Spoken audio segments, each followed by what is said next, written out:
ಆಗ್ತಾ ಇದೆ. ಈಗಾಗಲೇ ಪ್ರಮೋಗಳಲ್ಲಿ ನೋಡಿರೋ ಪ್ರಕಾರ ಎರಡೂ ಕಡೆನೂ ಪ್ರಮೋ ಬಿಟ್ಟಿದ್ದಾರೆ ಬಿಗ್ ಬಾಸ್ ಸ್ಟಾರ್ಟ್ ಆಗುತ್ತೆ ಅಂತ. ಅದರಲ್ಲೂ ವಿಶೇಷ ಏನಂತಂದ್ರೆ ಈ ಸಾರಿ ಎರಡೂ ಬಿಗ್ ಬಾಸ್ ಅಲ್ಲೂ ತೆಲುಗು ಮತ್ತೆ ಕನ್ನಡ ಬಿಗ್ ಬಾಸ್ ಅಲ್ಲಿ ಎರಡೂ ಕಡೆ ಸಾಮಾನ್ಯ ಜನರಿಗೆ ಅವಕಾಶ ಕೊಡ್ತಾ ಇದ್ದಾರೆ ಅನ್ನೋ ವಿಷಯ ಕೇಳಿ ತುಂಬಾ ಖುಷಿ ಆಯ್ತು. ಸಾಮಾನ್ಯ ಜನ ಜಾಸ್ತಿ ಜನ ಇರ್ತಾರೆ ಅಂತ. ಮುಂಚೆ ಎಲ್ಲ ಒಬ್ಬರೋ ಇಬ್ಬರೋ ಇರ್ತಾ ಇದ್ರಲ್ವ, ಈ ಸಾರಿ ಸಾಮಾನ್ಯ ಜನ ಜಾಸ್ತಿ ಜನ ಬರಬಹುದು ಅನ್ನೋ ಒಂದು ಸೂಚನೆ ಕಾಣಿಸ್ತಾ ಇದೆ. ಅಪ್ಲಿಕೇಶನ್ ಹಾಕ್ಬೋದು ಅಂತ ಹೇಳ್ತಾ ಇದ್ದಾರಲ್ವ. ಏನೋ ತೆಲುಗು ಅಲ್ಲಾದರೆ ಅಗ್ನಿ ಪರೀಕ್ಷೆ ಅಂತ ಒಂದು ಎಪಿಸೋಡ್ ಇರುತ್ತೆ, ಅದೆಲ್ಲ ಮುಗಿಸಿ ಅದನ್ನೆಲ್ಲ ದಾಟಿ ಬಂದವರು ಬಿಗ್ ಬಾಸ್ ಮನೆ ಒಳಗಡೆ ಬರ್ತಾರೆ. ಕನ್ನಡದಲ್ಲಿ ಯಾವ ಥರ ಇರುತ್ತೆ ಅಂತ ಗೊತ್ತಿಲ್ಲ, ಆದರೆ ಪ್ರಮೋ ಮಾತ್ರ ವಿಶೇಷವಾಗಿದೆ. ಪ್ರಮೋದ್ ಒಂದು ಇದನ್ನ ನೋಡಿದೆ ನಾನು, ಅದರೊಳಗಡೆ ಸ್ವಲ್ಪ ವಿಭಿನ್ನವಾಗಿ ಮಾಡಿದ್ದಾರೆ. ಮುಂಚೆ ಬರೀ ಕಣ್ಣು ಮಾತ್ರ ಇರ್ತಾ ಇತ್ತಲ್ವ, ಈ ಸಾರಿ ಸ್ವಲ್ಪ ವಿಭಿನ್ನವಾಗಿದೆ. ಸುತ್ತ ಸೈನಿಕರ ಥರ ಒಂದು ಇದನ್ನ ಮಾಡಿದ್ದಾರೆ. ಏನೋ ಸ್ವಲ್ಪ ವಿಭಿನ್ನವಾಗಿರುತ್ತೆ ಅಂತ ಅನ್ನಿಸ್ತಾ ಇದೆ. ಕಾಯ್ತಾ ಇದೀವಲ್ವ, ಯಾರು ಸುದೀಪ್ ಅವರೇ ಇರ್ತಾರೆ. ಮಾಮೂಲಾಗಿ ನಡ್ಸ್ಕೊಡೋದು ಸುದೀಪ್ ಅವರೇ ಆಗಿರ್ತಾರೆ. ಬಿಗ್ ಬಾಸ್ನ ಬೈತೀವಿ ಬೇಕಾಗಿಲ್ಲ ಹಾಗೆ ಹೀಗೆ ಅಂತ, ಆದರೆ ಬಿಗ್ ಬಾಸ್ ಇಲ್ಲ ಅಂತಂದ್ರೆ ಏನೋ ಮನೇಲಿ ಯಾರೋ ಮಿಸ್ ಆದವ್ರ ಥರ ಇರುತ್ತಲ್ವ. ಏನಿಸ್ತಾ ಇದೆ ನಿಮಗೆ? ನಿಜ ಅಲ್ಲ? ನಾವು ನೋಡೋದು ಮಾಮೂಲಾಗಿ ಬಿಗ್ ಬಾಸ್ನ ಗೇಮ್ಸ್ ಎಲ್ಲ ಚೆನ್ನಾಗಿರುತ್ತೆ ಅಂತ ಬಿಗ್ ಬಾಸ್ನ ನೋಡೋದು. ಆಗ್ಲಿ ಈ ಸಲ ನಮಸ್ಕಾರ ಸ್ನೇಹಿತರೆ, ನಾನು ನಿಮ್ಮ ಸುಜಾತ. ಬಿಗ್ ಬಾಸ್ ಮನೆ ಮಾತುಕತೆ ನಿಮ್ಮ ಜೊತೆ ಮತ್ತೆ ಬರ್ತಾ ಇದ್ದೀನಿ. ಬರಬೇಕು ಅನ್ಕೋತಾ ಇದ್ದೀನಿ ಅಷ್ಟೇನೆ. ಈಗಾಗಲೇ ನನ್ನ ಚಾನಲನ್ನು ಬಿಗ್ ಬಾಸ್ ನೋಡೋದಕ್ಕೋಸ್ಕರ ಕೆಲವೊಬ್ಬರು ಸಬ್ಸ್ಕ್ರೈಬ್ ಮಾಡ್ಕೊಂಡಿದ್ದೀರಲ್ಲ, ಅವರಿಗೆ ಏನು ನಿರಾಶೆ ಆಗಬಾರ್ದು ಅಂತ ಈ ವಿಡಿಯೋಗಳನ್ನ ಕಂಟಿನ್ಯೂ ಮಾಡ್ತಾ ಇದ್ದೀನಿ. ಬಿಗ್ ಬಾಸಿನ ಕೆಲವೊಂದು ಮಾತುಕತೆನ ನಿಮ್ಮ ಜೊತೆ ಆಡ್ತಾ ಇರ್ತೀನಿ ಅವಾಗವಾಗ. ಇವಾಗ ಬಿಗ್ ಬಾಸ್ ಸ್ಟಾರ್ಟ್ ಆಗಿದೆ ಅನ್ನೋ ವಿಚಾರ ನಿಮಗೂ ಗೊತ್ತಾಗಿರುತ್ತೆ ಆಲ್ರೆಡಿ. ಎಲ್ರಿಗೂ ಗೊತ್ತಿಲ್ಲ ಅಂದರೆ ಕೆಲವೊಬ್ಬರಿಗೆ ಗೊತ್ತಾಗಿರುತ್ತೆ. ಕಲರ್ಸ್ ಕನ್ನಡದವರು ಆಲ್ರೆಡಿ ಪ್ರಮೋನ ಬಿಟ್ಟಿದ್ದಾರೆ. ಹಾಗೆ ಇನ್ಸ್ಟಾದಲ್ಲಿ ಅಲ್ಲಿ ಇಲ್ಲಿ ಪೇಜ್ಗಳಲ್ಲಿ ಕಾಣಿಸ್ತಾ ಇದೆ ಅಲ್ವಾ. ಚೆನ್ನಾಗಿದೆ, ಈ ಸಲದ ಪ್ರಮೋ ಕೂಡ ಚೆನ್ನಾಗಿದೆ. ನೋಡೋಣ ಯಾರು ಬರ್ಬೋದು, ಏನು ಕತೆ. ನಿಮ್ಮ ಪ್ರಕಾರ ಯಾರು ಬರ್ಬೋದು, ನಿಮಗೆ ಯಾರು ಬರಬೇಕು ಅಂತ ಅನ್ನಿಸ್ತಾ ಇದೆ ಕಾಮೆಂಟ್ ಮಾಡಿ ಕೆಳಗಡೆ. ಈಗಾಗಲೇ ಸುಮಾರು ಜನ ರಶ್ಮಿ ಬರ್ಬೋದು, ಸುಧಾರಾಣಿ ಬರ್ಬೋದು ಅಂತ ಆ ಥರ ಇದ್ದಾರೆ. ಅವರು ಇವ್ರನ್ನ ಹಾಕ್ತಾ ಇದ್ದಾರೆ. ಗೊತ್ತಿಲ್ಲ ಯಾರು ಬರ್ತಾರೆ ಏನು ಕತೆ ಅಂತ. ಆದರೆ ನನಗೆ ಅನಿಸಿರೋ ಪ್ರಕಾರ ಸ್ವಲ್ಪ ಕಾಮನ್ ಪೀಪಲ್ ಜಾಸ್ತಿ ಬರ್ತಾರೆ ಅಂತ ಅನ್ನಿಸ್ತಾ ಇದೆ. ಟ್ಯಾಲೆಂಟ್ ಇರೋರು ಅಪ್ಲಿಕೇಶನ್ ಹಾಕೋ ವಿಧಾನ ಎಲ್ಲ ಚೆನ್ನಾಗೇ ಇದೆ, ಸುಲಭವಾಗೇ ಇದೆ. ಜಿಯೋ ಹಾಟ್ಸ್ಟಾರಲ್ಲಿ ಅಪ್ಲಿಕೇಶನ್ ಹಾಕಿ ಅಂತೆಲ್ಲ ಹಾಕ್ತಾ ಇದ್ದಾರೆ. ಅದನ್ನೆಲ್ಲ ನೀವು ಸರ್ಚ್ ಮಾಡಿ, ಸ್ವಲ್ಪ ಗೂಗಲಲ್ಲೆಲ್ಲ ಸರ್ಚ್ ಮಾಡಿಬಿಟ್ಟು ಅಪ್ಲಿಕೇಶನ್ ಯಾವ ಥರ ಹಾಕಬೇಕು ಏನು ಕತೆ ಅಂತ ಹಾಕಿ ಆದಷ್ಟು ನಿಮ್ಮ ಟ್ಯಾಲೆಂಟನ್ನು ಬಿಗ್ ಬಾಸ್ ಮನೆ ಒಳಗಡೆ ತೋರಿಸೋದಕ್ಕೆ ಒಂದು ವೇದಿಕೆ ಚೆನ್ನಾಗಿದೆ ಬಿಗ್ ಬಾಸ್ ಅನ್ನೋದು. ವ್ಯಕ್ತಿತ್ವದ ಆಟ ಅಂತ ಹೇಳ್ತಾರಲ್ವ, ವ್ಯಕ್ತಿತ್ವದ ಆಟ ಅಲ್ಲದೇನು ಇಷ್ಟಕ್ಕೆ ಮುಂಚೆ ಎಪಿಸೋಡಲ್ಲೆಲ್ಲ ನೋಡಿದಾಗ ಟ್ಯಾಲೆಂಟ್ ಕೂಡ ಬೇಕು. ಗಿಲ್ಲಿ ಟ್ಯಾಲೆಂಟಿಂದ ಗೆದ್ದಿದ್ದಾನಲ್ವ ಗಿಲ್ಲಿ, ಆ ಥರ ರಕ್ಷಿತಾ ಕೂಡ ಇನ್ನೂ ನಾವು ಮರ್ತೋಗಿಲ್ಲ. ಅದೆಲ್ಲ ಇನ್ನೂ ರಕ್ಷಿತಾದ ಹವಾ ಇನ್ನೂ ನಡೀತಾನೆ ಇದೆ. ಆ ಥರ ಒಂದು ಲೈಫನ್ನ ಕಟ್ಕೊಳ್ಳಿ. ಹೊಸ ಯೂತ್, ಏಜ್ ಆಗಿರೋರಿಗಿಂತ ಯೂತ್ಗೆ ಚಾನ್ಸ್ ಬಂದರೆ ಒಳ್ಳೇದು. ಇದು ಬಿಗ್ ಬಾಸ್ ಅನ್ನೋದು ಕೇವಲ ಒಂದು ಗಂಟೆ ಶೋ ಅಲ್ಲ, ಎಲ್ರಿಗೂ ಒಂದೊಂದು ತುಂಬ ಜನಕ್ಕೆ ಎಷ್ಟೋ ಸಾವಿರ ಜನಕ್ಕೆ ಜೀವನ ಕೊಡುತ್ತಲ್ವ ಬಿಗ್ ಬಾಸ್ ಅನ್ನೋದು.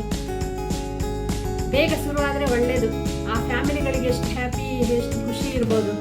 ಪ್ರತಿಯೊಬ್ಬರಿಗೂ ಅದರೊಳಗಡೆ ಕೆಲಸ ಮಾಡೋ ಪ್ರತಿಯೊಬ್ಬರಿಗೂ ಅಷ್ಟು ದೊಡ್ಡ ಸಂಸ್ಥೆ ಅಲ್ವಾ ಅದು. ಪ್ರಾಜೆಕ್ಟ್ ಅಷ್ಟು ದೊಡ್ಡದು. 3 ತಿಂಗಳು 4 ತಿಂಗಳು ಅಂದರೆ 1 ವರ್ಷದ ಪ್ರಕಾರನೇ ಆಗುತ್ತೆ. ಯಾಕೆಂದರೆ ಇವಾಗಿಂದ ಅವರೆಲ್ಲ ಸೆಟ್ಟಿಂಗ್ ಎಲ್ಲ ಸ್ಟಾರ್ಟ್ ಮಾಡಬೇಕು ಅಂತಂದರೆ 1 ವರ್ಷದ ಪ್ರೋಗ್ರಾಮೇ ಇರುತ್ತಲ್ವ. 1 ವರ್ಷ ಅಷ್ಟೊಂದು ಜನಕ್ಕೆ ಎಂಪ್ಲಾಯ್ಮೆಂಟ್ ಅಂದರೆ ನೀವು ಯೋಚನೆ ಮಾಡಿ. ನಾವು ಈಸಿಯಾಗಿ 1 ಗಂಟೆ ಶೋ ಅಲ್ಲಿ ಏನಾದ್ರು ಗಲಾಟೆ ಆದ ತಕ್ಷಣ ಬಿಗ್ ಬಾಸ್ ಕ್ಲೋಸ್ ಮಾಡಿ ಹಾಗೆ ಹೀಗೆ ಅಂತೆಲ್ಲ ಹೇಳ್ತೀವಿ. ಆ ಥರ ಮಾಡ್ದೇನೆ ಬಿಗ್ ಬಾಸ್ ಕೂಡ ಸ್ವಲ್ಪ ಜಾಗ್ರತೆಯಾಗಿ ಯಾವ ಥರ ಮಾಡಬೇಕು ಅಂತ ಯೋಚನೆ ಮಾಡಿದ್ರೆ ಒಳ್ಳೆ ರೀತಿಯಲ್ಲಿ ಸಪೋರ್ಟ್ ಮಾಡೋಕ್ಕೆ ಜನ ಖಂಡಿತ ಇದ್ದಾರೆ ಅಂತ ನಿಮಗೆ ಗಿಲ್ಲಿ ವಿಷಯದಲ್ಲೇ ಗೊತ್ತಾಗಿರುತ್ತೆ. ಆ ಥರ ಓಟು ಜನ ಮಾಡಿದ್ದಾರೆ ಅಂತಂದರೆ ಜನ ನಿಮಗೆ ಸಪೋರ್ಟ್ ಮಾಡೇ ಮಾಡ್ತಾರಲ್ವಾ. ಹಾಗೆ ಈ ಸಲ ಕೂಡ ಚೆನ್ನಾಗಿರಲಿ. ಬಿಗ್ ಬಾಸ್ ಕನ್ನಡ ಅಭಿಮಾನಿಗಳಿಗೆ ದೊಡ್ಡ ಸಿಹಿ ಸುದ್ದಿ ಬಂದಿದೆ. ಸೀಸನ್ 13 ಆರಂಭವಾಗಲಿದೆ ಎಂಬ ಸೂಚನೆ ವಾಹಿನಿಯ ಹೊಸ ಪ್ರಮೋ ಮೂಲಕ ನೀಡಿದೆ. ಈ ಬಾರಿ ಸೀಸನ್ ವಿಶೇಷತೆ ಏನೆಂದರೆ ಸೆಲೆಬ್ರಿಟಿಗಳ ಜೊತೆಗೆ ಸಾಮಾನ್ಯ ಜನರಿಗೂ ಬಿಗ್ ಬಾಸ್ ಮನೆ ಪ್ರವೇಶಿಸುವ ಅವಕಾಶ ನೀಡಲಾಗುತ್ತದೆ. ಈಗಾಗಲೇ ಆಡಿಷನ್ ಪ್ರಕ್ರಿಯೆ ಕೂಡ ಸ್ಟಾರ್ಟ್ ಆಗಿದೆ ಅಂತ ಕೆಲವೊಂದು ನ್ಯೂಸ್ ನೋಡ್ತಾ ಇದ್ದೀವಿ ಅಷ್ಟೇ. ಹೊಸ ಸೀಸನ್ ಸಾಮಾನ್ಯ ವೇಳಾಪಟ್ಟಿಗಿಂತ ಮುಂಚೆಯೇ ಆರಂಭ ಆಗುತ್ತೆ. ಅದು ಇವಾಗಲೇ ಹೇಳಿದ್ದೀನಲ್ವ ನಾನು. ಬೇಗ ಶುರು ಆಗ್ತಾ ಇದೆ ಅಂತ. ಸಾಮಾನ್ಯವಾಗಿ ತೆಲುಗು ಬಿಗ್ ಬಾಸ್ ಬೇಗನೆ ಸ್ಟಾರ್ಟ್ ಆಗ್ತಾ ಇತ್ತು, ಕನ್ನಡ ಬಿಗ್ ಬಾಸ್ ಸ್ವಲ್ಪ ಲೇಟಾಗಿ ಆಗ್ತಾ ಇತ್ತು. ಅಕ್ಟೋಬರಲ್ಲಿ ಸ್ಟಾರ್ಟ್ ಆಗ್ತಾ ಇತ್ತಲ್ವ, ಈ ಸಲ ಬೇಗ ಸ್ಟಾರ್ಟ್ ಆಗುತ್ತೆ ಅಂತ ಹೇಳ್ತಾ ಇದ್ದಾರೆ. ಒಳ್ಳೇದೇ ಅಲ್ವಾ ಬೇಗ ಆದ್ರೂ. ಇನ್ನೊಂದು ಜಾಸ್ತಿ ದಿವಸ ಇರುತ್ತೆ, ಎಷ್ಟು ದಿವಸ ಇರ್ಬೋದು ಗೆಸ್ಟ್ ಮಾಡಿ ನೀವು ಕೂಡ, ಜಾಸ್ತಿ ದಿವಸ ಇರ್ಬೋದೇನೋ ಅಂತ ಅನಿಸ್ತಾ ಇಲ್ಲ. ಹೊಸ ಸೀಸನ್ ಅಲ್ಲದೆ ಈ ಸೀಸನ್ ನಲ್ಲಿ ಹೊಸ ಟಾಸ್ಕ್, ಒಳ್ಳೊಳ್ಳೆ ಟಾಸ್ಕ್ ಮಾತ್ರ. ನಾವು ನೋಡೋದು ಕೇವಲ ಟಾಸ್ಕಿಗೋಸ್ಕರನೇ. ಟಾಸ್ಕ್ ಮತ್ತೆ ಕೆಲವೊಬ್ಬರು ವ್ಯಕ್ತಿತ್ವಗಳು ಹೇಗಿರುತ್ತೆ ಅಂತ ನಾವು ತಿಳ್ಕೋಬಹುದು ಅಂತ. ಹೊಸ ಟಾಸ್ಕ್, ಮನೋರಂಜನೆ, ಎಂಟರ್ಟೈನ್ಮೆಂಟ್ ಕೂಡ ಇರುತ್ತೆ. ಹಾಗೆ ಅಚ್ಚರಿಯ ಟ್ವಿಸ್ಟ್ಗಳು ಬಿಗ್ ಬಾಸ್ ಅಲ್ಲಿ ಯಾವಾಗಲೂ ಇರುತ್ತಲ್ಲ ಟ್ವಿಸ್ಟ್.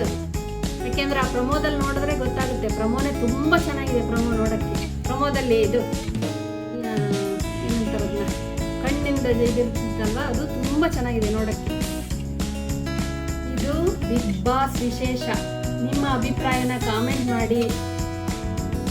ಈ ಬಾರಿ ಬಿಗ್ ಬಾಸ್ 13 ಯಾರು ಸ್ಪರ್ಧೆ ಆಗ್ಬೇಕು ನಿಮ್ಗೆ, ಏನ್ ಕತೆ ನೋಡೋಣ. ಯಾರು ಬಂದ್ರು ಒಳ್ಳೇದು. ಇವಾಗ ನಾನು ಇನ್ಸ್ಟಾ ಪೇಜಲ್ಲೆಲ್ಲ ನೋಡ್ತಾ ಇರ್ಬೇಕಾದ್ರೆ ಹೂವಿನ ಬಾಣದಂತೆ ಯಾರಿಗೂ ಕಾಣದಂತೆ ಅನ್ನೋ ಒಂದು ಹುಡುಗಿ ವೈರಲ್ ಆಗಿದ್ಲಲ್ವ ಬಿಗ್ ಬಾಸ್ ಇದರೊಳಗೆ. ಇಲ್ಲಿದು ಫೇಸ್ಬುಕ್ ಅಲ್ಲ, ಇನ್ಸ್ಟಾಗ್ರಾಮ್ ಎಲ್ಲ ವೈರಲ್ ಆಗಿದ್ರಲ್ಲ, ಅವರು ಕೂಡ ಅಪ್ಲೈ ಮಾಡೋ ಥರ ಕಾಣಿಸ್ತಾ ಇದೆ ಆಡಿಷನ್ನಿಗೋಸ್ಕರ.